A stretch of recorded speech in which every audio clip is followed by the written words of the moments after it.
All right, we are live. Hey, what's going on, everybody? It's Jason Lucchesi, and I'm here with Michael Bredthauer, aka The Myth. How's everybody doing today? Yeah, how's everybody doing in YouTube land? I know this was very short notice as far as people finding out about the stream, the live stream, but we wanted to make sure that we were doing something today because we do stuff on Monday, Wednesday, Friday of every week, and today we're going to be just talking about how to negotiate a house price down. Because let's face it, that's a lot of people run into those roadblocks. That's stuff that we ran into when we were first getting started. And Mike, if for some reason anything happens with my internet, which it always does, it always seems to let me down. I'll take over from there and I'll let you guys know. But no, yeah, it was a last minute notice thing, but I think there was something important to do with negotiate. I mean, there's always something to do with negotiations that's important, and I think one of the things we forget is we're in a constant state of negotiating, like not just with real estate deals, but everything, right? Yep, we are. Everything is always a constant negotiation. So why we're seeing people come on right now. I don't want to get into all the juicy stuff quite yet because we have folks that are coming on. So if you can do a shout, I want to do some shout outs here really quick. So type in your name, type in where you're from. Would love to know where you guys are at right now as we're about to dive in here and talk about negotiations. You know, how to negotiate a house price down is huge. So I want to be able to give some shout outs here, Mike and I, for anything. But yeah, Mike, how's everything else going for you during this? I know things are reopening. So with the reopening, this is probably a really good time to be talking about all this negotiation stuff. Yeah, it seems like not just with not just with real estate, but in general. Like right now, Jason, we've been looking at opportunities, investment opportunities for ourselves, and part of that is we've been actually looking at some houses and stuff. And outside of the real estate side of this thing, you know, we're negotiating with the agent on terms on what, you know, how the deal is going to work for us. Or, you know, we've negotiated, like there was an exercise I did, it was a while ago, but this is kind of outside of what we're talking about. And I can't remember where I heard it, but it was like, hey, if a hotel is underneath a certain percentage of occupancy, generally they'll give you a better rate on the room. And I heard this, and I didn't, everything was already preset when I was going to this room, but we went into it, and I went up and asked the lady, hey, you know, what's your occupancy rate at? And she gave it to me. And then, you know, I negotiated down the rate of the room, and it wasn't it was just more of an exercise to me. I was like, I didn't need it. Everything was already taken care of. But the point was, I was like, you know, everything you can do, every little conversation you have, especially right now when you're talking to people on the phone or buying and selling things. I know my wife, she's always looking for opportunities to buy stuff to furnish the house and things. And she's like, oh, we're getting some really good deals right now. And, you know, people are selling things, and, you know, I'm finding these things that she's always wanted. I don't really want to get into them, but you know, she's talking about, hey, you know, what do you think about this price? I'm like, I don't know, you know, maybe you should ask them if they take. Oh no, but it's listed, it's a for sale thing. I'm like, the answer is always no unless you ask. Yeah, no, that's absolutely true. And you bring up some really great points, especially with everything that's going to be reopening here soon. Quick shout out, Christy's always with us, and I appreciate you so much, Christy. Very loyal to the channel, and just want to give you a big shout out. You're from ATL, which is a great market. Love that market. Thank you for coming on and joining our live streams all the time, and just being a positive individual. Thank you so much. Yeah, appreciate it. Got Donald from Raymore, Missouri. Welcome. Not sure if is this your first time on the show? If not, welcome. Yeah. Welcome. Glad to have you guys. And I'm sure some other people, once they see other people that are commenting on, they'll also come on as well. So, well, you know, one thing I wanted to ask, Jason, before we get into the stuff was if people want to know, I mean, we did a story time once where we talked about a negotiation back in, you know, grade school it was, and negotiating free pizza from Zabaros. I have a more recent story that actually has stuff to do with work. Jason and I were actually talking a little bit about this offline. He's like, hey, do you want to bring this up? I was like, I don't know. It's kind of embarrassing for me. Really, it's actually really embarrassing for me. But there was a learning experience. So if you guys would like to hear more about, it's an embarrassing story, but again, all around negotiations and kind of the evolution of, because nobody's a born negotiator. Jason, you weren't a born negotiator. I wasn't a born negotiator. It's like a muscle you grow. I don't know, man. I don't know. I think I might. Okay. Uh, there may have been born that way. I'm not sure. Okay, if once we get into the story, I think I'll reference back maybe a little further back so I can cement that point further into the ground. No, but you know what? In all honesty, over the years, I didn't really start getting into like reading books like about sales and negotiation tactics probably until recent. So I would say some of the real big books is the one Chris Voss wrote, Never Split the Difference. There's some really great persuasion books out there as well. Covert Persuasion. There's another good book from Orrin Claff. That's a good one. Pitch Anything. Those really have been 3 really good books over the years that I would recommend that I've really, they're not just books I've listened to once. Like one of the things too with me, that's Never Split the Difference. I'm not a book reader in all honesty. I can't sit down and read a book. I have to do the listening side. So either it's, mowing the lawn, going to the gym, going for a walk, in the car. I'm more of an individual that does retention from an audio standpoint. How about you guys? What works best for you? You like audiobooks? Do you like reading books? I showed the audio version because it's simple. I mean, you can literally have this thing. Sometimes I do just have it playing while I'm working, and you'd be surprised. Something's playing over the phone, and Chris says something like, I don't want to go all the way into it, but he's like, hey, make sure you're framing yourself properly, or which approach you're taking, and I'll be on the call, and it's just switching up real quick.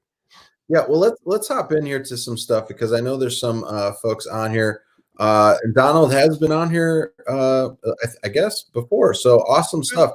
So one of the things that I wanted to bring up is most of the time when we're cold calling folks, and Mike and I really don't do too much cold calling anymore because we have structured a way to where people are calling us. People are calling us that are happy to talk with us, and that's the way we structured it from our marketing. And we went over that yesterday on a couple live training webinars that we did for folks that are on our email subscriber database. But here's some of the things that we would do to overcome price objections or individuals that would not let us go past a certain part. And this is just stuff that we've developed over the years. But whenever I want to find out, like if somebody needs rehab to their house, the best thing that I and Mike and I would use is the following. When we're talking to somebody and maybe we receive their first, last name, the address of the property that they're wanting to sell, in order for us to find out exactly what's needed as far as a rehab standpoint, is we do this. Imagine we're walking through the front door, and I'll use Mike as a role play example here. Mike, imagine that you're taking me through the house right now. We're entering the front door, and let's just say I give you a $25,000 Lowe's gift card. Walk me through the house. Let me know all the stuff that you would like to use that $25,000 Lowe's gift card on, because I'm curious. You have the house. You're wanting to potentially sell it. What would you use that $25,000 on? We're walking through the front door right now, and then the person talk, right? Yeah, I would then. What I would most likely say, given on what people say, is, well, if I had $25,000, what I would probably do is, I'd update the living room. This carpet's been here for a little bit longer. Actually, around the fireplace, now that you bring it up, there is a little bit of cracking and stuff. I'd probably fix some of that. In the kitchen, underneath the sink, it did rot out a little bit. I mean, we cleaned it all up, but I would actually probably replace some of the cabinetry because it is a little, this, that, and the other, or just little things like that, things that they wouldn't normally talk about. But that's probably, I'd start bringing those little tiny things up, which are kind of a big deal, but in their eyes, that's not what you're looking for, but in reality it is. And the whole point of this too is to get them to open up to you and have you listen to their problems. And this helps you down the road with being, hey, Don, welcome. We got Don from Florida. So Dade City, welcome, welcome, welcome. Anybody else, go ahead and comment in. Would love to give you a shout out. So what this is essentially doing is you're getting them to open up, because the biggest problem that I see folks having, especially when they're doing negotiations over the phone, especially right now in today's current markets. You know, things are just starting to open up here. Hey, what's going on? Tall dude, 50. Welcome. Love it.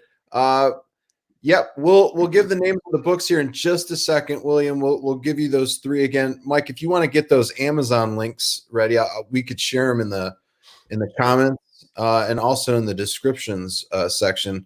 We'll get those for you, and we'll share them in just a second. So you're getting people to open up, and what we're seeing is most folks are having a difficult time getting over that hump of somebody being able to open up to them on the phone. That is it right there. The $25,000 gift card to either Lowe's, Home Depot, Menards, whatever it might be.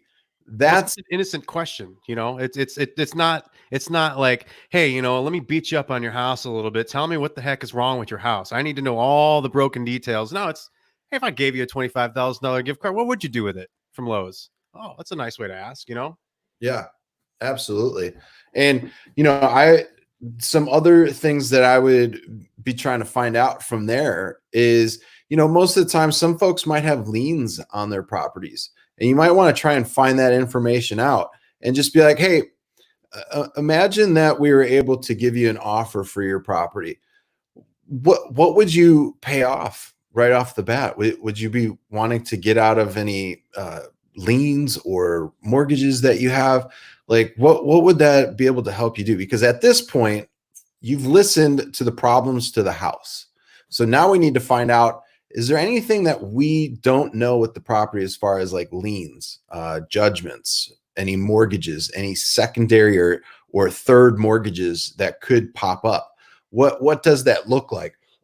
Those are things that we need to find out on the call, and just need to talk to these individuals. Now, a lot of people might try and rush you off the phone, and that's completely fine.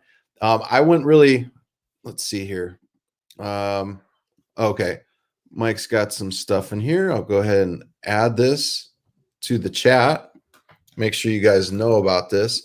But let's see here. We got John on here, Nancy. Oh, thank you, Donald. Awesome. So let me put this on here. If you guys want this, I'm adding it. Never Split the Difference was one of the books that we had, and there's the Amazon link for it. I would highly encourage you guys to grab that. It's a great book. Best book. Jason actually recommended this one to me, and Jason, for a while, you were like, man, you got to read this book. You got to read this book. And I put it off. I mean, I was reading other books or listening to other books. And then I listened to this one, and I don't know if it hit me the right way, but it really opened my eyes up to, you know, how you really communicate with somebody. So not just in real estate, but where Jason was talking about negotiating and what we're doing in this time. Well, we're always in a state of negotiation, and now we're always home. So I'm always negotiating with my kids and always negotiating with my wife. So there's always something going on. Yeah. And feel free to post the other ones if you want back in the comment section. I'll make sure to add those to the screen here. But yeah, the Chris Voss book and also his masterclass is great. Mike got me that as a Christmas gift. Was an access to masterclass, I believe, for a full year, and that is a really insightful course. It's really good, and he actually has live recordings of some of the things that he's actually done as a negotiator, an FBI negotiator and a police. I believe he was in the police too for a long time before he got with the FBI. But needless to say, let's talk about price at this standpoint. You know, we've built up some things at this point. Let's see here. Oh, okay. I'll make the comment for here's Pitch Anything. If you guys want, that's a good book too by Oren Klaff. Yeah. So that's also in the chat box if you guys want to get that. I recommend audio all the time. Audiobooks, those are the best. But let's talk about this once we start getting into price, because a lot of people start losing deals when they start talking about price. So what we're essentially doing here at this standpoint is we're trying to figure out things from a standpoint of what are we going to be able to get this price down? Once they've used up everything on that $25,000 gift card, you know for a fact now that they need to get that $25,000 to fix the house. And sometimes you might say, Well, does that cover everything? The $25,000. We went over a bunch of stuff. Would you need another like maybe $10,000 or $15,000 on that gift card? And sometimes they'll say, yeah, I probably would need another 5,000. And just be like, all right, let's say I give you another $5,000 gift card. What are we looking at doing? And that's just building up to where essentially you're going to be able to find out all the repairs that are needed. Most folks don't have $25,000, $30,000 just laying around that they can do that. What they typically will end up having to do is a refinance and get that cash out themselves. And that causes them to reset mortgages. That causes them to potentially get a higher rate, a higher payment. So it's putting them in a position that they may not want to be in, and it may not pan out for them. They may do it themselves. We're talking about $25,000 that they would. Well, and you got to think of that. You got to think of that frame of mind too. What you also done besides, getting that information out of them is what you're trying to find out where their mind is at currently, and you also want to bring their mindset and your your mindset to the same playing field. Right now, it's their house. Their mindset is, I am sitting on a pot of gold. There is nothing wrong with this house. It is absolutely immaculate, and you should pay me 3 times what list is worth. And what you're coming from is, or at least they see you coming from as, hey, I'm an investor. I'm going to give you some lowball offer to try and get it cheap. Your mindset is, hey, I just want to come to terms here with something that's going to make sense. By you asking this question and letting them tell you all these things that need to be done with the house, you're bringing their mindset back to, okay, so now I'm not sitting on this pot of gold as I thought. It's a house that needs some work. And then when you get to the whole offer standpoint, you're not like having to beat them up on price. Like they're realistically thinking, okay, with all those things that do need to be done, what would I realistically expect to get from this? Yeah. And this guy's not trying to beat me up. So he's obviously not one of these investors that's coming in to snake me. He's asking me realistic questions. Hey, what would I need to do if I gave you a $25,000 Lowe's card?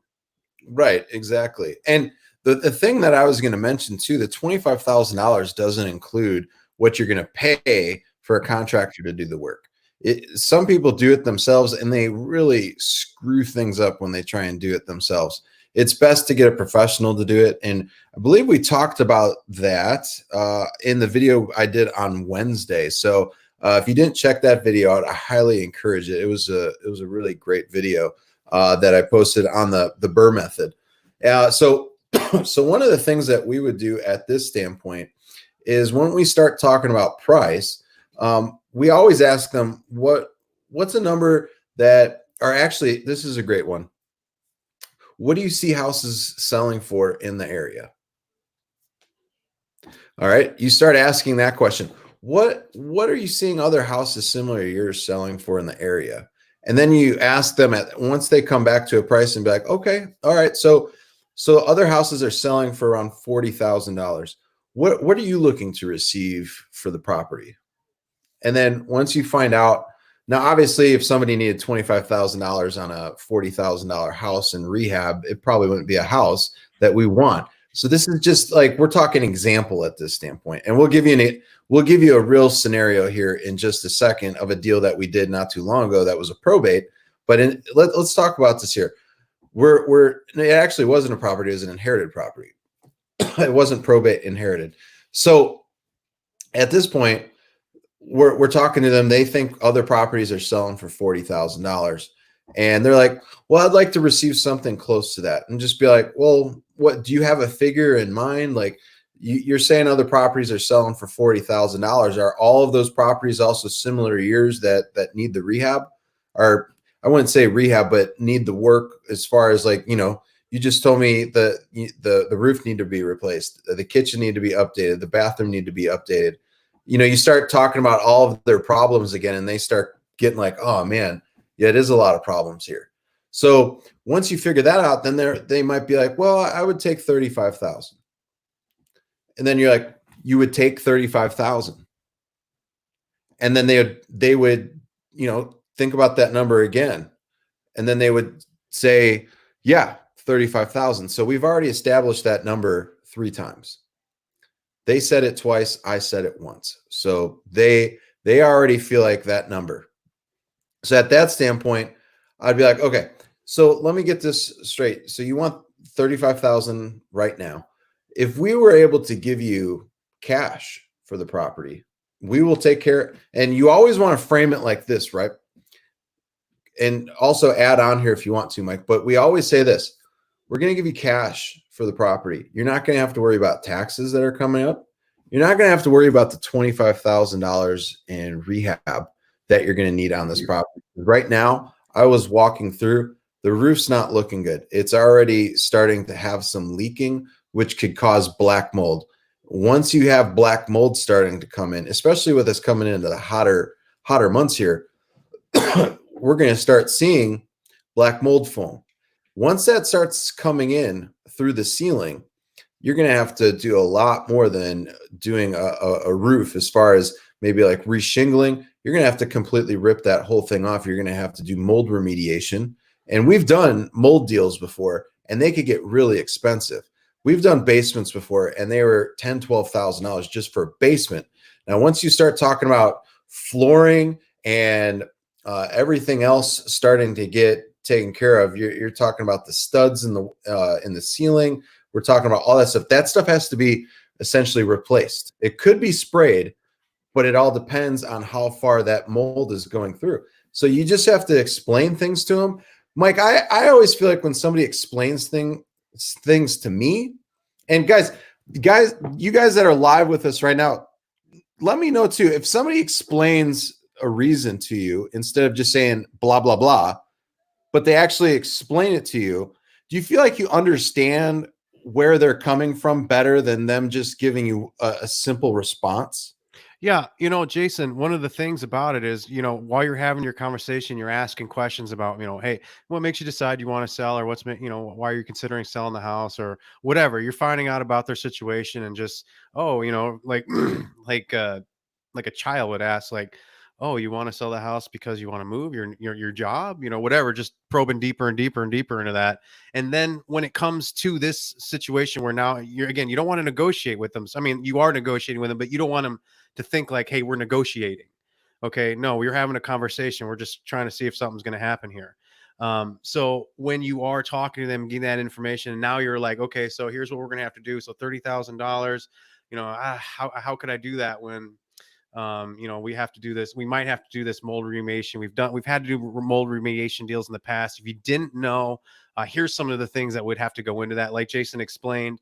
And you're informing them. You're like, hey, I'm not trying to come in here and, snake oil salesman something out of you. Here's everything.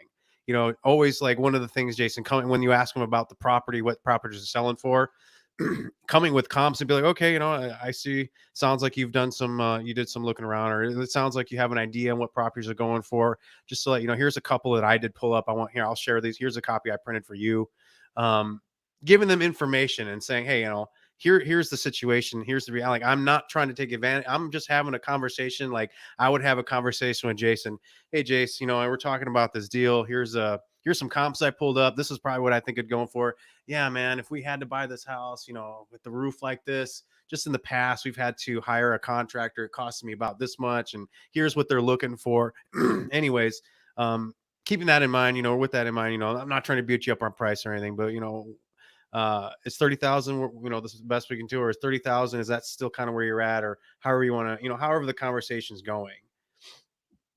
Yeah, here's a good question that came in from the Note Pro team, and I believe they joined us a few times. So thank you for being an individual that's come to the channel a few times, watched the video. I appreciate you doing that.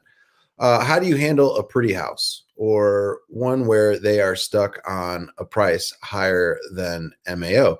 So not all the time you're going to be able to get properties at the price that you're wanting to, and you're not going to be able to do it from a wholesale standpoint. So there's other options that we add. So say for instance, somebody's got a really great house and it doesn't really need anything.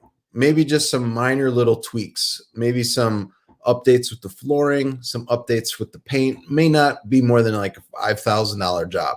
So it's not a big deal, right? So one of the things that we do, which is a lot different than individuals that are just going in and pitching a wholesaling option that they want to get it at a deep discount, we're always in the form of always leaving that appointment with a yes. So here it is. If our wholesale option does not get approved, we are going to offer other options. We're going to offer a lease option offer. If that doesn't go through, we're going to offer some sort of creative financing. So here's one. Make sure you guys jot this down.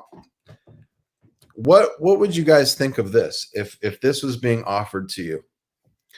Say for instance, Mike's the seller, and Mike wants to receive $100,000 for his property.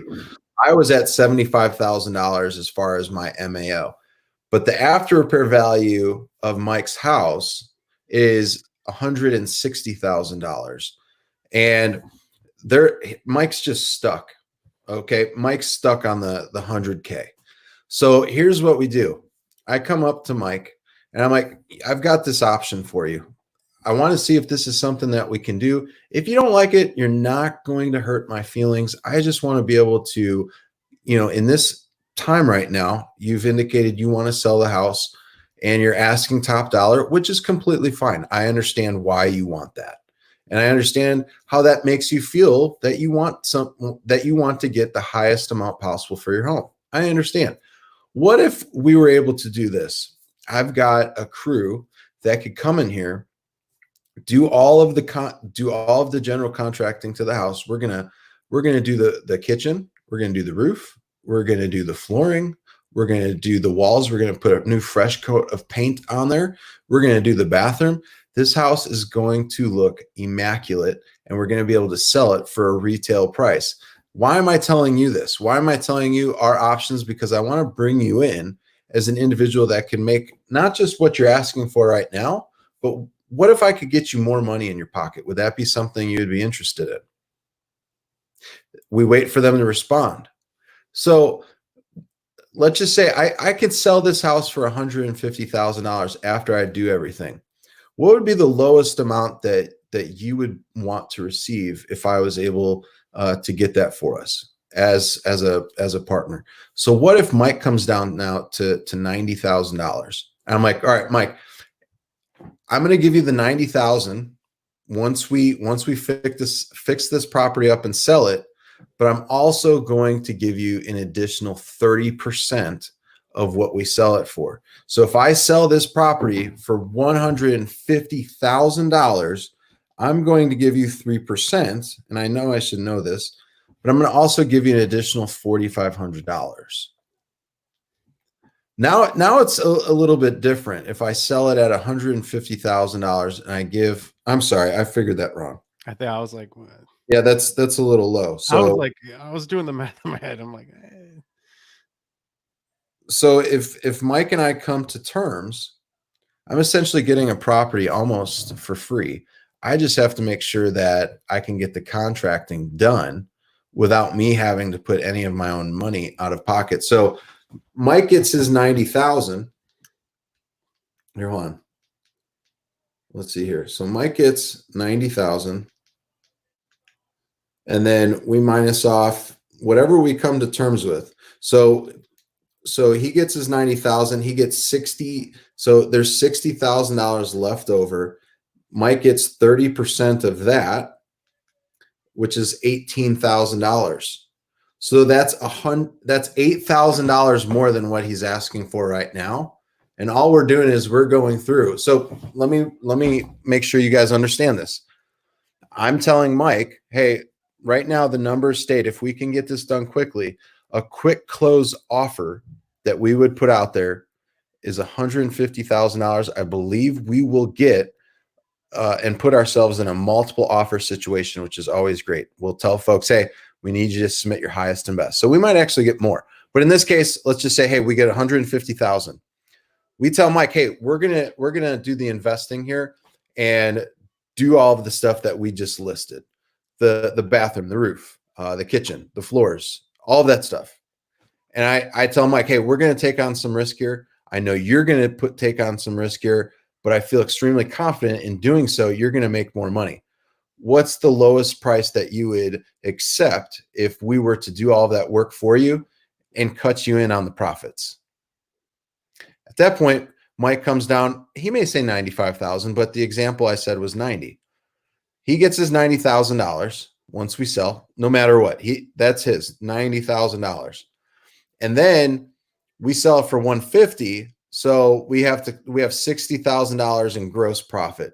We give Mike another, I believe Mike receives $18,000 at that standpoint. So Mike receives $108,000 total, which is $8,000 above what he was asking for. So we are now.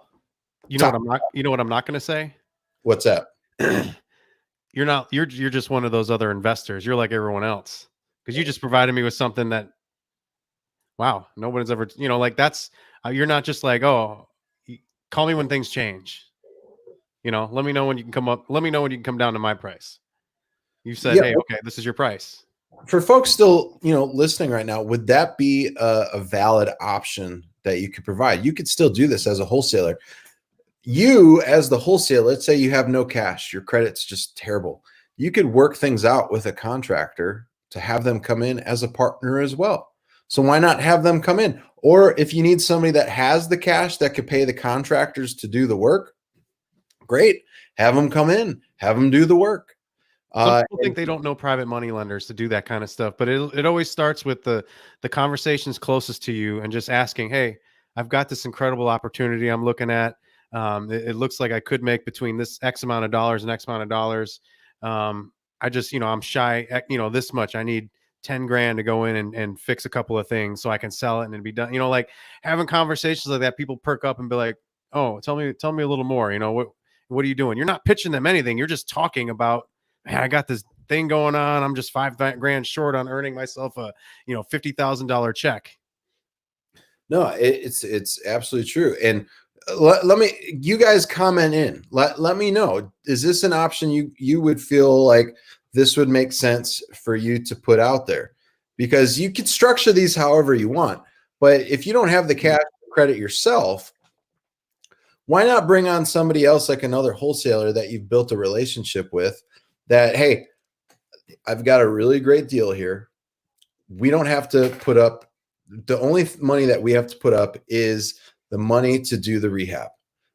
We've got a deal structured with the homeowner that's going to be able to give them profits from the deal. And they're willing to do that because they know that they can make more money. And they know that we could get this done in 2 months or less with our crew that we have. Would you like to come in as a partner and also receive, we'll split everything 50-50. I bought the deal. I found the deal and I negotiated the deal. Why don't we do this deal together? We'll split the profits 50-50. After we pay off the homeowner, that's what we'll receive. Hey, guess what, Jason? The next time you do that once, then the next time you do that, you don't need to bring in somebody 50-50 because now you have enough to pay the contractor yourself. Yeah. And this gets them, and I believe Bob was asking this question. This gets you to where you could do a really great option. But hey, sometimes these houses don't need to do this. So here's the option. So you could provide a lease option offer. Maybe the person's willing to give seller financing, and you could come up to their terms, and you could turn around and do a deal that way. Because on some deals that just don't need much work, unless you're really finding out what the problems are with that individual, you're not going to find them to come off of their price much. Well, for instance, oh no, go ahead. I'm sorry. The other thing that I was going to mention is maybe there's just not a huge spread on that deal for you. So what if you said this? What if you're like, hey, what would you think, Mike, if I were to list this property for you on several different websites, for sale by owner websites? And folks that are listening right now, I'm not an agent, so I'm not trying to put this on the multiple listing service for them. So here's what I would do. I would say this to Mike, and I'd be like, hey, we've got about 20, 30 different websites we could put this on.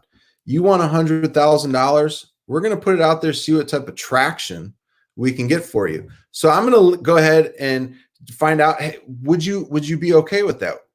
Because I'm not going to ask you for anything. You're going to save yourself 6%, 7% in real estate commission, but I'm going to put it out there. Let's see what kind of traction we get for 2 weeks. And what I'm going to do is I'm going to be able to talk to Mike about that. And, is Mike going to say no to that? He could, but I'm going to be doing something for him. I'm giving him value at no charge. And what I'm going to do is if Mike says, yeah, I need the 100,000, I need it. Okay, cool, Mike. What I'm going to do is I'm going to take that property. I'm going to put it on several different sites, because in our contracts that we have, I'm going to go ahead and put that out there at 105,000. Why not? I just took a deal that more than likely would be dead from probably 99% of other individuals out there. And I'm going to go ahead and try and receive $5,000 for my time. It might be a really good property, and I could probably get it done in 2 weeks. Or you take the feedback from folks and say this, you go back to Mike and be like, hey, Mike, I'm sorry. Right now, I've had 10 people reach out to me. I'll show you the emails. They all ask, hey, can you come down on price? I don't want to waste your time. I don't want to see the property unless, you're able to come down on price. Show the emails to this person, or get feedback from the actual site. Sometimes they submit things on the site, and you can send that over to Mike and be like, this is what I'm receiving. I still think you're probably a little too high. And then also go above and beyond value. I'm going to go to Mike now and be like, hey, Mike, here's what the comps are showing. You're asking about $10,000 more than a house down the street that is completely updated. Your house is in great condition right now, but they have completely updated the whole entire house. So unless you come down on price, I don't see it selling at $100,000. And I know you want to get the $100,000 and be done with the property. But with this being said, and the feedback that you've received over these last 2 weeks, what are you looking to do? What you got to understand here is, I'm going to sell my house.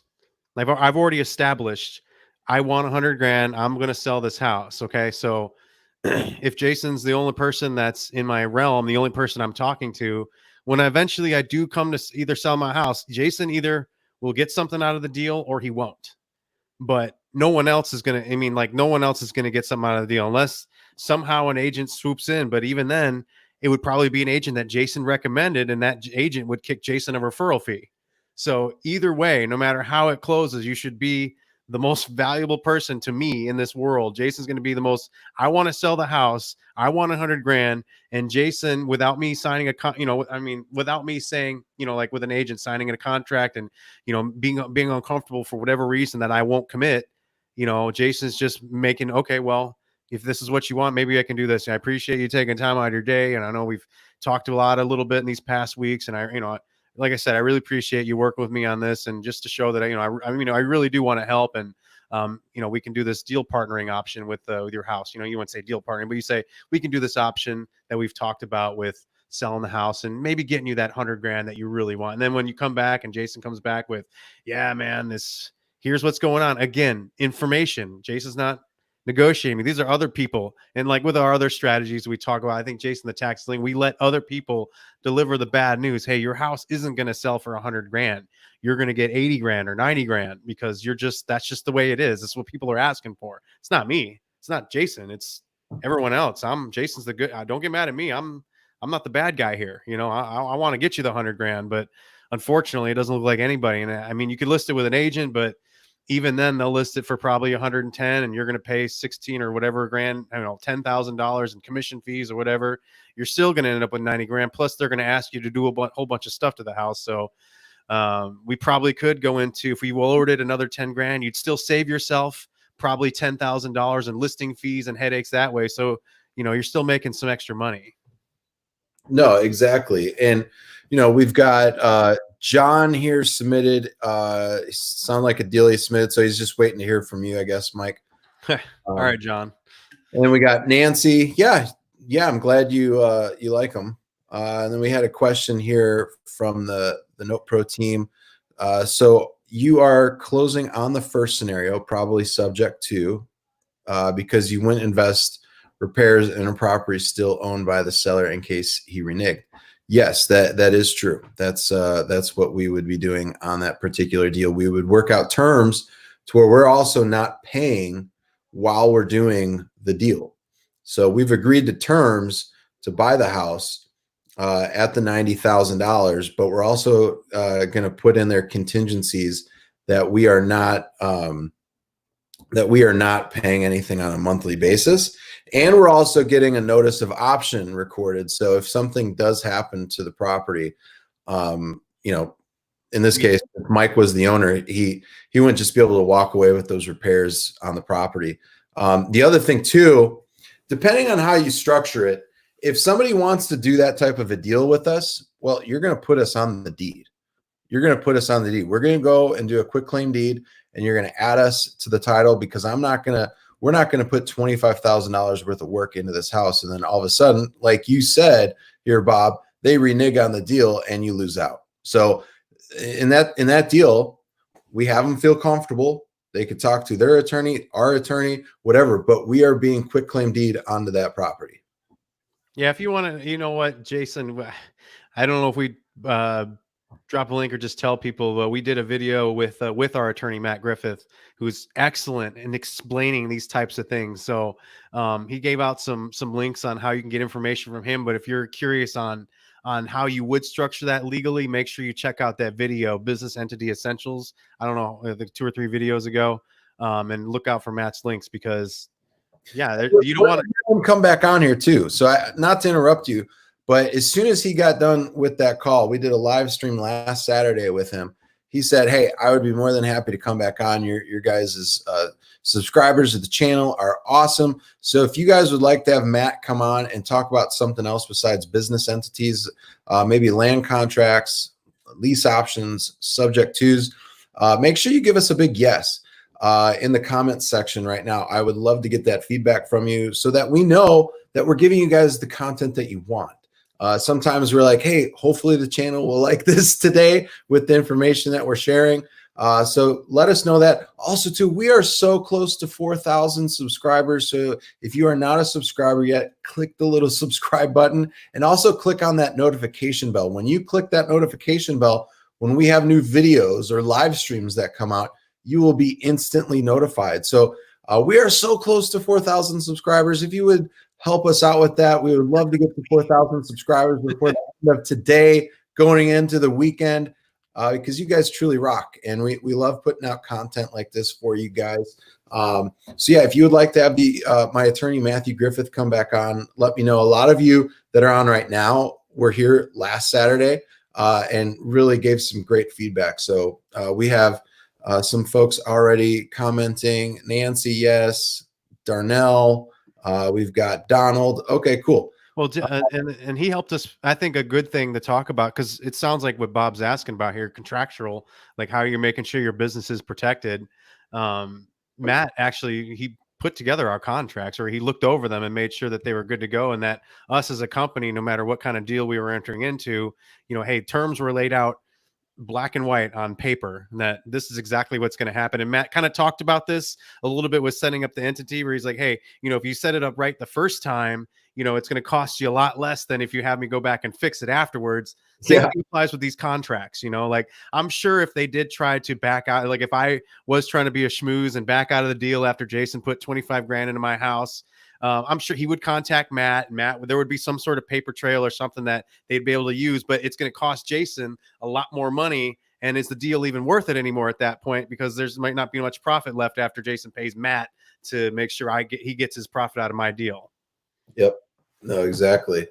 Makes total sense. And the other thing too is, like, if it's still a wholesale deal, I want to make sure we cover this part. If it's still a wholesale deal and we're just a little bit off on price, or actually we haven't even come to our price yet. So same example that we did just a few moments ago is this.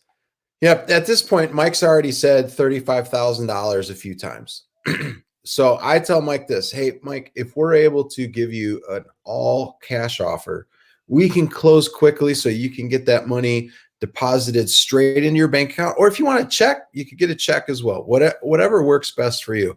If we were able to do that, close quickly, what would be the number that you would come down to for us? So that's just another way for you to find out if they're willing to come down on the number. Okay. Let's just say Mike says $32,000. Okay, great. Let's go ahead and write it up. Okay. And you guys are probably thinking, that's all you would do, Jason? That's all the negotiations you would do? And yeah, in some scenarios, yeah, I would probably try and get it a little bit lower. But here's what I'm doing here. There's times to get deals under contract because you know that those deals might get eaten up by somebody else. So what you want to do is get it under contract. And you've got, if you've downloaded our purchase and sales agreement in the past, you know we've got some contingencies in there, and you could write these contingencies in your contract. But I could walk out of that deal at any time. But here's the thing: I want to get it under contract. Why? Because I'm going to get title work done on it. I'm going to see if there's any deficiencies on title. I'm also going to come back and I'm going to take a look at the property with some partners, see if they're willing to pay, $5,000-$7,000 above what I'm asking for. And if they're not, I'm going to come back and renegotiate with Mike. And if Mike doesn't want to do that, oh well. Now, why do I bring this up? Because we had a deal. This was a deal that we were really excited to go look at this property. It was in a really nice area. It was a property and it was really a goofy thing. It was an inherited property, and they didn't sell it. They kept it for 3 years. Nobody was in the property. They never had a landlord, or they weren't in a landlord position. They didn't want to be a landlord, but they were paying for electricity. They were paying for heat. They were paying for everything to upkeep the property, mowing the lawn, making sure the roof was good. So they were going out of their way to do this for, I believe, 3 years. It was a long time. Yeah. So we came in. The individual that lost their mother, she wasn't the one that we were working with. We were working with not even the husband. It was a boyfriend. And we were working with the boyfriend, and we gave an offer. He went back, talked to her. And then he was like, hey, come on over here. She wants to talk on speaker with you guys. We agreed to terms right then and there. But after we found out some deficiencies with the property and also with title, we went back because we weren't getting that thing sold at the price that we agreed to. We agreed to, I believe, $70,000. So get this. We were able to use the deficiencies in our manner. So Mike was on mute and listening to me on this call. And I'm like, Mike, just listen. Let me see what I can do here with this folks, because she wants to get it sold. I end up telling her initially, hey, we need to come down to a purchase price of $45,000, just because we can't get this taken care of with everything that we found. And she was at first a little stunned, and she was like, can you guys come up a little bit more? Because she had a sibling involved on the deal. And I believe we ended up coming up to $48,500. And I told her, I'm like, at this point, that's the absolute best I can do. If you feel like you can get a higher offer from somebody else, I completely understand. I didn't think we were going to have to come down this low, but I understand right now you have some emotions with, this is mom's house. I understand, you feel sad having to sell it. She ended up saying, whatever we need to do to get it sold, I'll agree to that. And it wasn't a hard renegotiation. Sometimes there are hard renegotiations, but we got that deal. We didn't make as much as we wanted to. I believe it was only like $8,000. It was really small that we made. So it wasn't the largest of deals, but the deal could have went in a different direction, and we wouldn't have had anything. So that's the thing with getting deals under contract and being able to work out things from a renegotiations standpoint. Well, we did have one deal, Jason, where we had to renegotiate probably 3 or 4 times. Yeah, at least 3 or 4 times with the seller, and things got pretty, he became really close to the point where he was like done. He's like, if you guys don't buy, if you guys don't close, that's it, I'm done, but this was the guy that ended up turning to be a buyer. He's a private money lender now. Yes. Yeah, we had to go back a few times. I forgot about that. Tell the story about that one. That was a good one. So we got this guy. I can't remember where the lead came in from, but he has this house. It's sitting in a decent area in Indianapolis. It's kind of tricky where it sits because it's really near, it's sitting near some really nice $300,000+ homes, but it's close to some businesses, so it's not as comparable to those three. It was closer to 250 or something because of where it was sitting, but it was still a really nice house. But it did need like a 100 grand at least. It was close to $100,000 in rehab.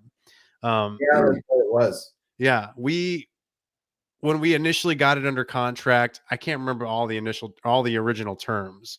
I remember we got it under contract because we got some pictures or something. Then we went to look at it. Come to find out, the guy that living there that was renting the house was a dog breeder for a while, and he had about 5 or 6 dogs running around the house. And then I looked at it. I totally remember this deal now. Yeah, and then I looked at it, and I'm like, hey, and then I went to look at it, and I'm like, hey, Jay, I think I don't know where they were coming. Poop all over the floors. There was poop everywhere. I mean, there was dog crap everywhere. You couldn't not step in it. The guy was super nice. Don't get me wrong. I'm not bashing this guy. He was a super nice guy. He was in a tough spot, unfortunately, as a renter. But anyways, initial term was, I remember, was like 70,000 was the estimate that was given us initially. I go back, I'm like, dude, this is like $100,000 rehab. No way you're getting this done for 70 grand. You got to tear up everything. So then we got to renegotiate with him again. Then we get our buyer all lined up. He's good to go. Then he has an inspection done. Come to find out there's even more stuff.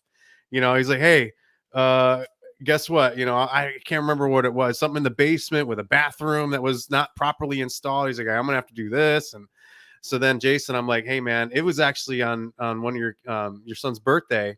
And I'm like, hey, he's pissed at me, dude. Like, he's really mad at me. Like, I need you to talk to him because he's fed up. Like, I've taken this negotiation as far as it can. He's just in a bad mind. So a fresh new, voice coming in, Jason does the same thing. He's like, hey, I understand you're wanting this much. Here's what our contractor's telling us. Jason was up front, he's like, yeah, we're going to wholesale this deal. And here's what's coming across with this guy. What they're saying, how much we need to pay. It's like 100. And I think we even had an estimate from the contractor, which by the way took forever to get back, which was also pissing off the seller. He's like, what's taking so long? And we're like, yeah, we're still waiting on the contractor. And then we had to get private money because he's like, hey, you don't close on this day, I'm done. So we're like, all right, man, we're just gonna I told Jason, I'm like, I've got a buyer, he's all lined up, but we're probably gonna have to drop 80 grand on this one just to hold it for 3 days. And so I'm like, and I think it was 2 weeks. Yeah, we had, it was maybe a week. It was a while. It wasn't too long, but it was long enough. It was like 3 or 4 days. It was such a short time because I remember we're like, gosh, we're like 3 days away from getting this thing closed and he's going to walk. I'm like, he's going to walk. I'm like, all right. So we got the private money. We closed on the property. We went to meet with him and then he was all happy with us. He's like, you know what, guys, I understand. I'm sorry. He apologized for his attitude towards it. He's like, I was just trying to get the thing sold. He had like 3 other properties. We started talking to him. We found out he had like 3 other properties. There was another house he wanted to sell us after we signed the contract with him. He's like, I've got this other house. Now we didn't close on the second house. Someone else came and bought it before we can get to, he was already kind of talking to somebody, but he's like, I got this other one if you're interested in. And then we had our no flipping excuses stuff on when we went to go sign. We started talking to him about what we were doing. And he's like, hey, he started becoming interested in opportunities because we were talking about, yeah, we've got this kind of stuff going on. We're looking at a property downtown Indy. There's one up in Noblesville. I mean, we just kind of, we're marketing to some tax people and, people falling behind on tax. We're coming across some deals that they don't need a lot of rehab, but they're in some decent areas. And, he was like, hey man, he's talking about this check that we just gave him. I've got, I would like to reinvest in some of these deals. And I'm like, all right, so you want to give us our money back and do some more stuff. So that whole negotiation, it was us. Like, we knew he needed to sell the house because his wife was kind of pressuring him.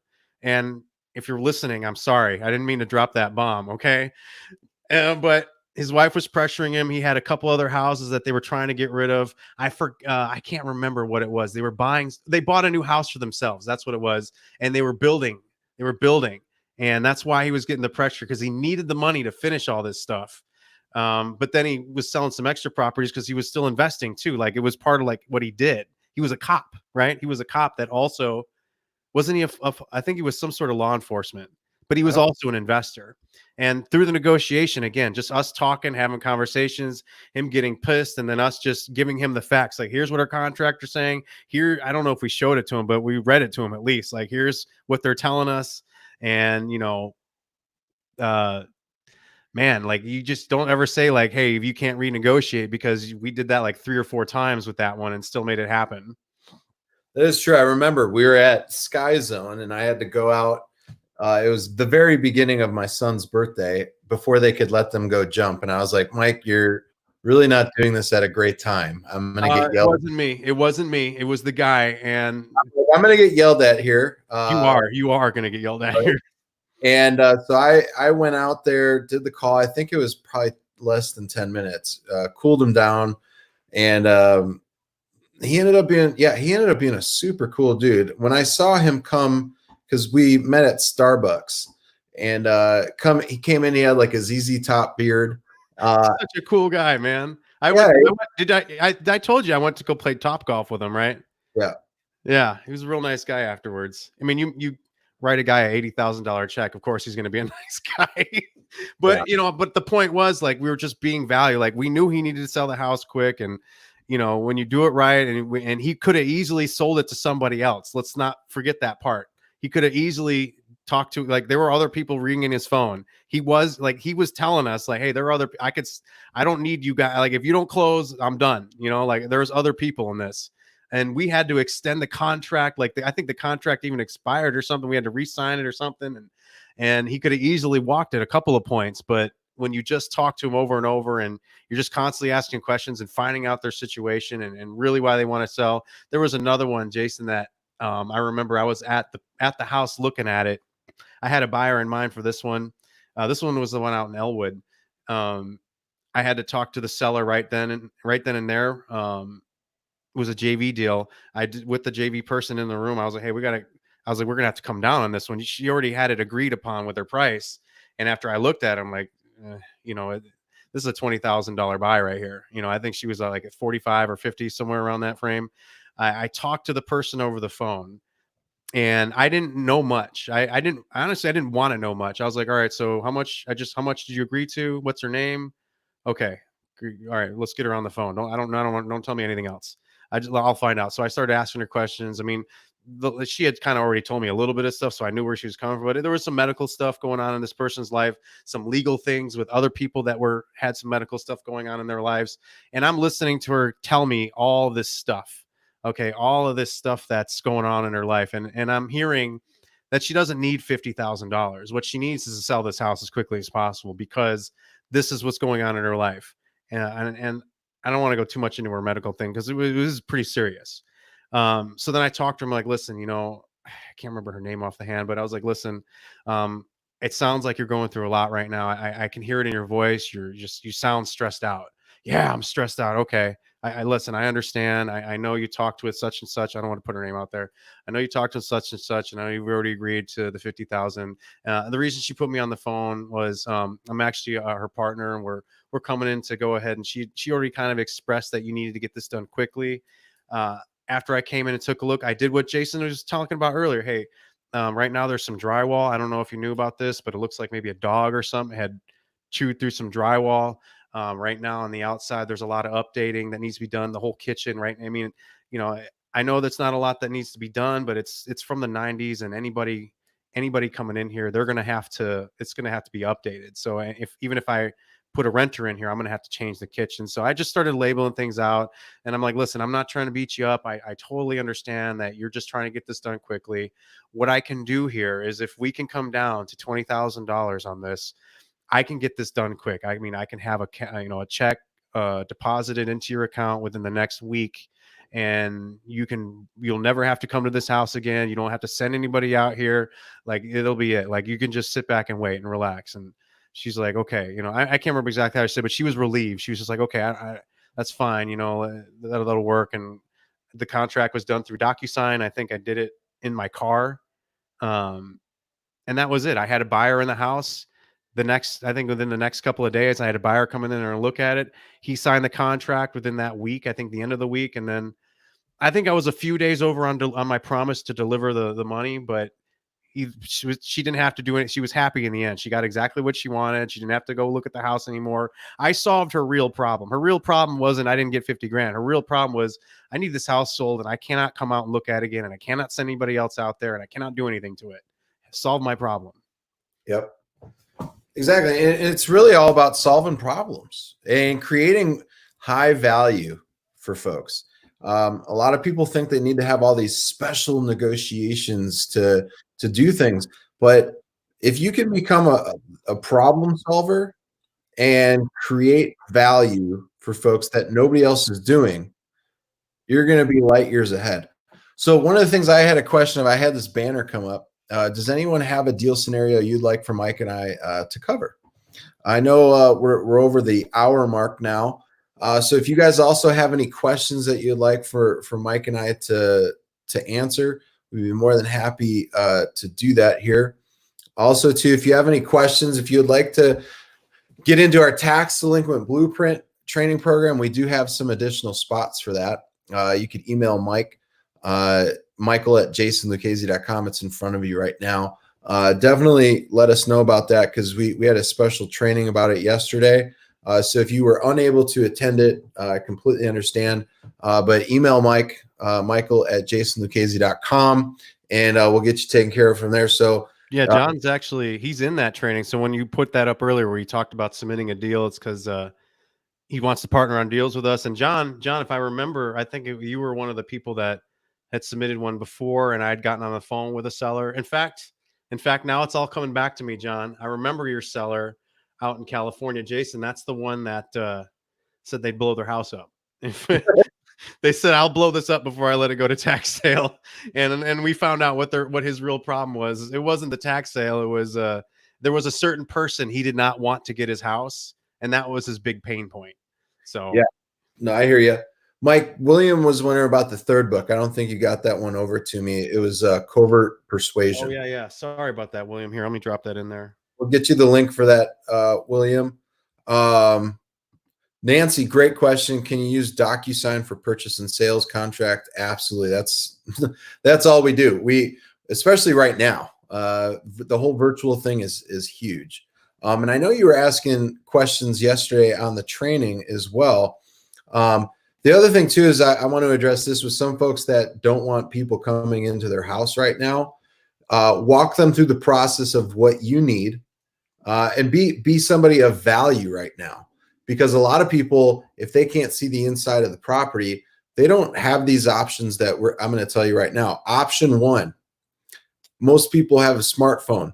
Have them do a FaceTime with you, and have them show the property from that standpoint, and just be like, hey, could you maybe go down a little bit lower to your left on this side, or can you go up a little bit? I want to see this, and then also have them take pictures. Just be like, hey, can you take pictures of the rooms, the flooring? Can you take a picture of the outside? I just want to see what a real-time photo is. All I could see right now is an aerial view and map view that Google took, and I'm not sure how long ago Google did this. So you could do things from that standpoint too. I'm going to upload this into the chat box from Mike. Thank you, Mike. So here's Covert Persuasion. This was a really good book. It was right around the same time that Pitch Anything came out. If I had to list the three books that we mentioned in order, it would be Never Split the Difference, Covert Persuasion, Pitch Anything. Those are the three books. I would agree to that. That I would recommend. Covert Persuasion is really good, especially it talks about systems and putting things in place to where you can have more automation. It goes a little bit more above and beyond what Oren did in Pitch Anything. Pitch Anything is still a great book. For me to even tell you that it's a recommendation for me is a big deal, because I don't want to give you a book that I think is trash. Those are three good books that I would recommend. I've probably listened to Never Split the Difference since I've had it maybe 6 times.